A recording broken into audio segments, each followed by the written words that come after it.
Bienvenidos a su podcast del reino animal, donde te hablamos de animales con tortugas y escarabajos. En nuestro primer programa de hoy te vamos a hablar de la conservación de la naturaleza y por qué es importante, así que trae tus audífonos, sube el volumen y disfruta de este primer episodio de nuestro podcast de diario del reino animal.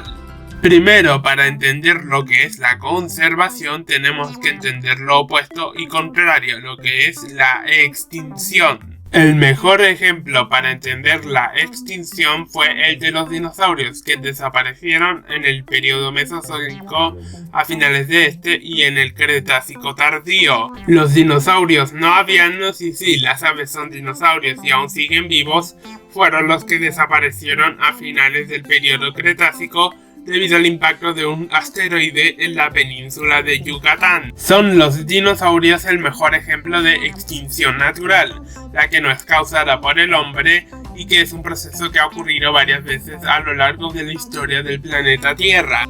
Pero cuando la extinción de los animales, las plantas y otros organismos deja de ser algo natural y se vuelve un fenómeno cada vez más frecuente, un ejemplo de extinción no natural fue el del pájaro dodo, el cual es una especie de ave columbiforme, es decir, pariente de las palomas, que habitó en la isla de Mauricio. El pájaro dodo fue víctima de los exploradores que se adentraron en su hábitat en la isla de Mauricio y que además introdujeron especies invasoras como los gatos o las ratas. Esto causó que el dodo desapareciera para siempre de la faz de la Tierra.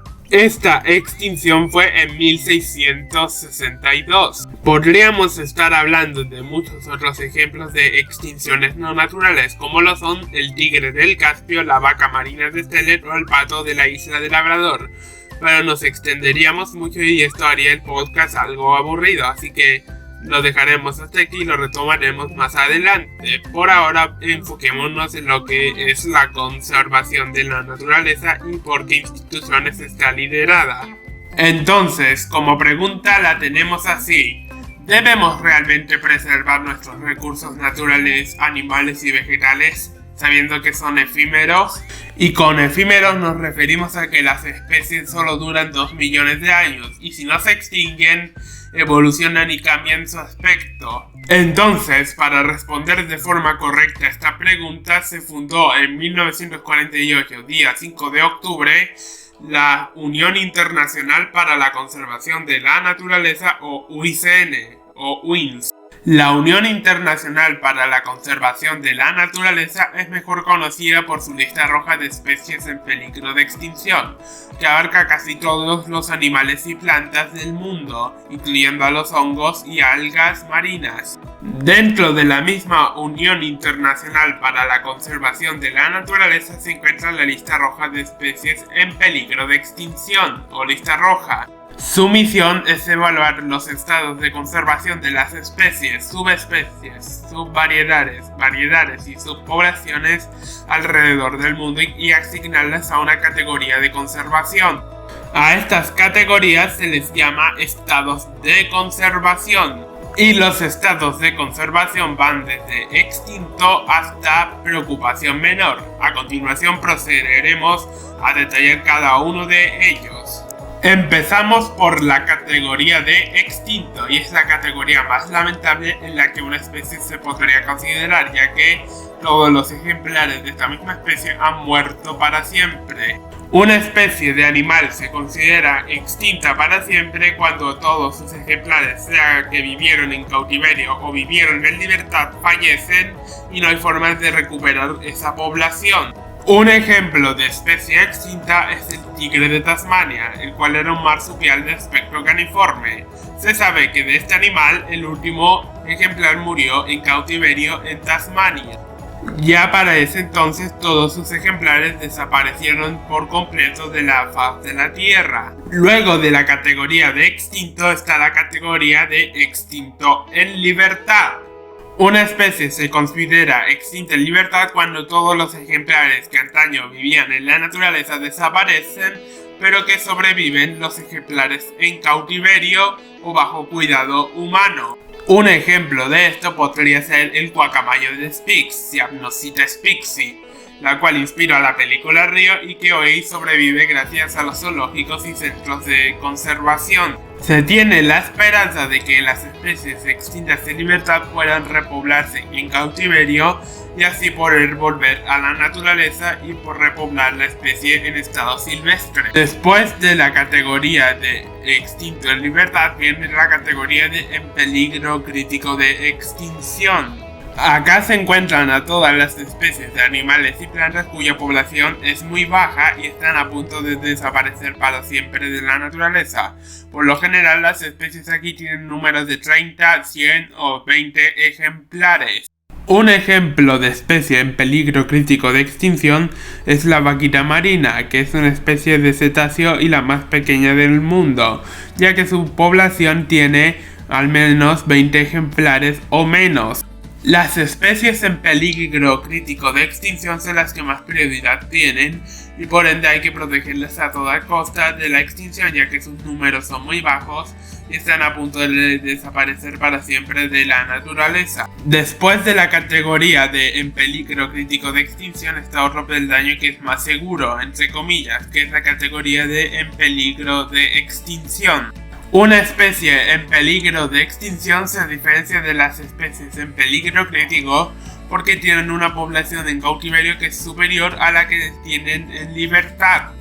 Un ejemplo de especie en peligro de extinción son los tigres, que a pesar de que en cautiverio supera los 20.000 individuos, en libertad hay menos de 3.000 tigres, contando a las subespecies como el tigre de Bengala, el de Sumatra o el siberiano. El plan de la Unión Internacional para la Conservación de la Naturaleza con las especies categorizadas en peligro de extinción es que se pueda aumentar en cautiverio para después los ejemplares que son aptos para liberación reintroducirlos en su hábitat natural. La siguiente categoría de la lista roja es la categoría de vulnerable, una de las categorías más favorables detrás de cercano a la amenaza y preocupación menor. Cuando se tiene una especie considerada vulnerable, la idea es que siga aumentando su población. Un ejemplo claro de ello es el oso panda, que a pesar de que estuvo en peligro de extinción, llegó a categoría vulnerable porque tanto en cautiverio como en libertad aumentaron sus poblaciones. Aún así no se puede bajar la guardia, ya que una especie vulnerable igual puede descender su número.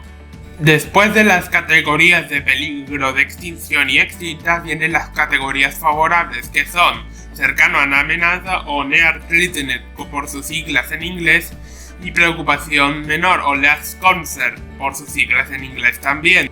La primera categoría que vamos a analizar de las que son favorables es cercano a la amenaza. En esta categoría se incluye a todos los animales que tienen una población estable, pero que puede ir descendiendo si no se toman las medidas necesarias para la conservación. Un ejemplo de especie casi amenazada es el jaguar, que a pesar de que en la Amazonia son muy abundantes, en México está decreciendo su población debido a la caza furtiva. Y para finalizar con el apartado de la Unión Internacional para la Conservación de la Naturaleza, hablaremos de la mejor categoría, la de preocupación menor, o Least Concern por sus siglas en inglés. Dentro de preocupación menor se encuentran a todos los animales y plantas que su población no ha sufrido daños y que están en una situación estable y favorable o que son muy abundantes, como por ejemplo los animales domésticos o los propios animales silvestres como los gorriones y las palomas. Una pequeña pausa para explicar que las palomas y los gorriones se han convertido en especies introducidas en otras partes del mundo, pues son originarias de Europa, Asia y África, pero han sido introducidas a América y a islas aledañas, así que hay que tener cuidado con las especies exóticas invasoras, tema que tocaremos para el tercer o cuarto episodio de este podcast, si es que este primer episodio tiene éxito. Para concluir con la Unión Internacional para la Conservación de la Naturaleza y la lista roja de especies en peligro de extinción, se espera llevar a todas las especies de animales, hongos y plantas a preocupación menor y evitar lo máximo posible la extinción. Pero, ¿cómo aseguramos que una especie se llegue a preocupación menor y no se extinga en el proceso? Pues aplicando las medidas de conservación. Pero ¿cuáles son las dos medidas de conservación que existen en el mundo? Pues se conocen dos formas de conservación de vida silvestre, la ex situ y la in situ. Ex situ quiere aludir a la conservación fuera del hábitat del animal y in situ a la conservación dentro del mismo hábitat. Aunque no lo parezca, una medida de conservación ex situ está en los zoológicos, ya que los zoológicos tienen programas de cría y reintroducción de especímenes que están amenazados en su hábitat silvestre.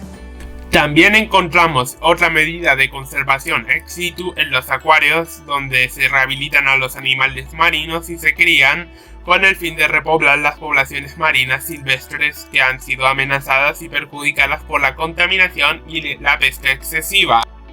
Ahora, si hablamos de la conservación in situ, debemos entender que se tiene que realizar únicamente en el hábitat natural y no fuera de este, porque si no sería ex situ. El mejor ejemplo son las reservas y parques nacionales, pero hay un ejemplo que muchos odian y es los ranchos cinegéticos. Sí, los cazadores deportivos aportan su granito de arena a la conservación, pero eso es tema de otro costal que quiero hablar más adelante en otro episodio del podcast. Pero entonces, si todo esto está bien estructurado y hay consenso de esto, ¿qué está fallando en la conservación de la naturaleza y qué podemos hacer para remediarlo y evitar futuras extinciones? Pues sí, como toda actividad, preservar la naturaleza tiene sus fallas. Y una de las fallas más grandes que se puede encontrar son la desinformación de ciertas especies como los búhos y las serpientes, o el nulo apoyo que los gobiernos de distintos países le tienen a la naturaleza para preservarla. Aún así, la conservación de la naturaleza por los gobiernos es nula. ¿Por qué? ¿Por qué digo esto? Pues porque se le presta menos atención y se le pone más atención a las actividades económicas como la ganadería, la agricultura y la minería, al igual que la pesca. Y sí, suena triste, pero hay personas que han dedicado sus vidas a defender la conservación de la naturaleza y han sido silenciadas. Sí, dije silenciadas porque decir la palabra con A me causará censura. Quizás el mayor de los problemas para la conservación de la naturaleza, aparte del nulo apoyo del gobierno, es la desinformación que se tiene sobre la misma. Desde personas que matan a cualquier animal creyendo que es venenoso por no ser lindo, hasta personas que difaman a los zoos, pasando, obviamente, por aquellos que compran animales provenientes del tráfico ilegal y la extracción ilegal de su hábitat. Aparte de la ignorancia, tenemos problemas como las especies introducidas e invasoras, la destrucción de los hábitats y el cambio climático, que están causando estragos en los ecosistemas. Pero, ¿qué podemos hacer para evitar la extinción o que nos pase lo mismo que le pasó al dodo? Pues para ayudar a la conservación de la naturaleza no se ha perdido la esperanza. Por ejemplo, podemos no comprar especies provenientes del tráfico ilegal de animales y plantas, no botar basura, no contaminar, no contribuir al cambio climático y también ayudar en la educación ambiental y programas de conservación de especies, así como informándonos. Y bueno, esto es lo que quería decir en nuestro primer episodio. Espero que lo hayan disfrutado. Nos vemos en el segundo episodio del podcast, donde tocaremos temas como los animales ferales y su impacto negativo en el ecosistema. Muchas gracias por habernos escuchado y esto fue Diario del Reino Animal, edición podcast.